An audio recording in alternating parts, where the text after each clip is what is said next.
National Weather Service in League City has issued a severe thunderstorm warning for southwestern Liberty County in southeastern Texas, northeastern Harris County in southeastern Texas, until 2:45 p.m. Central Daylight Time.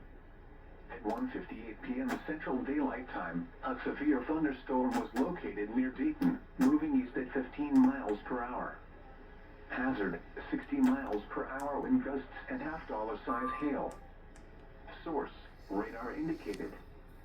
Impact, hail damage to vehicles is expected. Expect wind damage to roofs, siding, and trees. Locations impacted include Liberty, Dayton, and KUHT.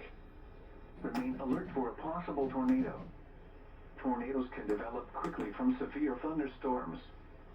If you spot a tornado, go at once into the basement or small central room in a sturdy structure.